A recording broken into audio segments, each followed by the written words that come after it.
poderia faltar? A Rafa em ação. Aqui no Elas em Ação. Roda o VT?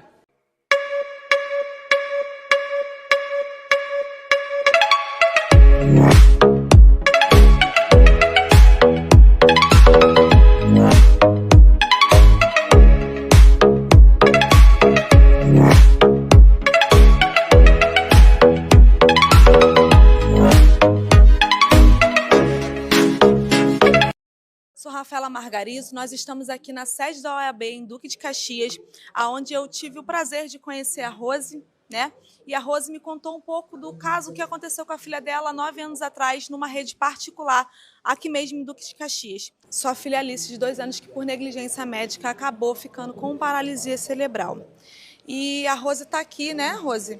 Porque ela quer voz, ela quer ser ouvida nesse dia e ela veio aqui procurar a OAB. Nós estamos num evento onde está participando figuras importantes aqui no Rio de Janeiro e a Rose ela quer falar sobre o que aconteceu com ela. Então, a minha filha, ela é gemelar, Alice e Júlia, e elas tiveram uma bronquiolite no ano, quando elas tinham 2 anos, e elas foram para uma rede particular aqui em Duque de Caxias, e elas ficaram internadas por 7 dias para fazer medicação na veia, porque a doutora achou melhor para poder fazer um antibiótico na veia para ela melhorar. Ou seja, nesses 7 dias, Alice e Júlia ficaram boas, perfeitas, e ela deu alta à minha filha. A doutora que estava participando, estava acompanhando ela, deu alta à minha filha. E, nesse ínterim, ela achou melhor que a gente fosse embora no 7º dia, no 8º dia pela manhã. E, nesse 8º dia, nós fomos embora.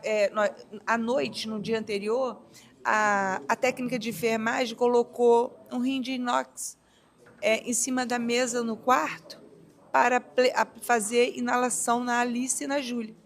Ela colocou 2 seringas. E uma das seringas, quando eu estava deitado do lado da Alice e meu esposo estava deitado do lado da Júlia. E ela aplicou primeiro na veia da Alice a seringa que era para inalar. Isso que ela aplicou a medicação na veia da Alice, a Alice fez uma parada cardíaca de 25 minutos. Nisso que ela aplicou, a minha filha ficou toda roxa, começou a fazer barulhos e eu fiquei desesperada. E eles disseram para mim que o protocolo do hospital era levar a menina até a emergência e depois levar a menina para o CTI. Só que não dava mais tempo, minha filha estava morrendo. Ela já estava roxa e fazendo barulhos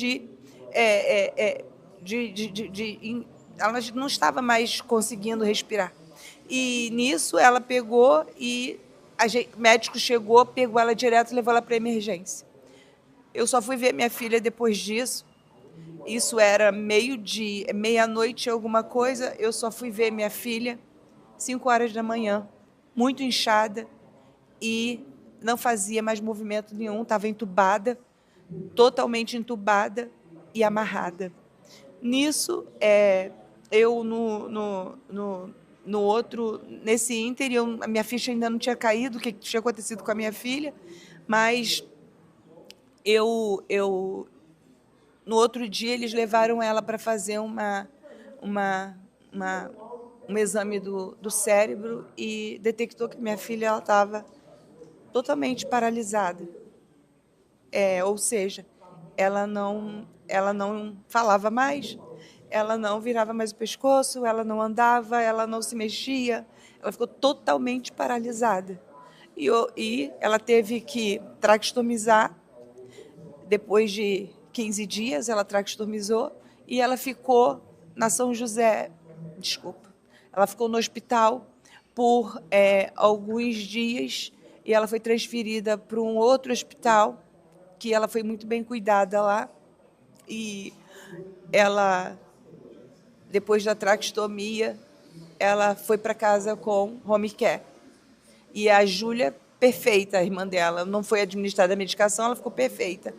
E a Alice, ela tem hoje um home care público, e eu estou na briga também por uma entidade, um plano de saúde também, e ela tem um home care público, e hoje eu estou precisando dar voz ao que aconteceu com a minha filha, porque foram muitos anos sozinha e eu não conseguia. Eu escrevi cartas para várias mãezinhas que estão passando pelo mesmo processo que eu. Hoje eu encontrei com o Henri Borel e eu vi uma oportunidade de sair daqui com uma resposta, ou seja, fazer barulho para que outras pessoas não passem pelo que a minha filha passou. Hoje eu não tenho condições de cuidar dela plenamente como eu gostaria de cuidar, mas ela continua viva e ela é muito bem cuidada. Eu cuido muito bem da minha filha, graças a Deus, a minha família cuida muito bem dela, a minha família, minha mãe, minhas irmãs, e eu dou graças a Deus porque ela ainda continua viva. Mas a justiça tem que ser feita, as pessoas não podem ficar errando desse jeito com as crianças, desse jeito e ficar tudo bem. A gente não pode admitir isso, porque isso não aconteceu só com a minha Alice. A minha Alice, ela é uma criança acamada, uma criança totalmente debilitada, mas ela não é a única, gente. Ela não é a única.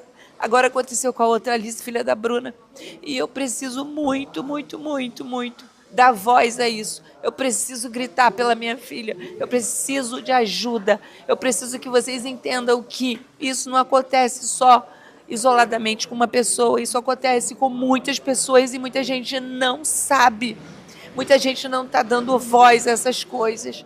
E eu conto com vocês para a gente poder dar voz a isso tudo e correr atrás, não só da minha história, não só de relatar a minha história, mas também de todas as histórias que estão acontecendo de erro médico, dessas entidades particulares, técnicas de enfermagem cansadas, médicos cansados, pessoas debilitadas demais, pessoas que não sabem tratar de uma criança, de um paciente. E hoje eu preciso de vocês. Eu preciso dar voz, eu preciso que vocês entendam que a minha filha, ela precisa ser olhada, ela precisa ser vista. A justiça não foi feita até hoje. A perita teve a coragem de dizer que o laudo foi infavorável. A minha filha acamada com o Romiquela dizer que foi infavorável o laudo. Isso não é justo, não é justo. Eu posso mostrar para vocês a foto da minha filha, como ela está hoje, como ela era. Não é justo. Eu preciso dessa voz. Muito obrigada, gente.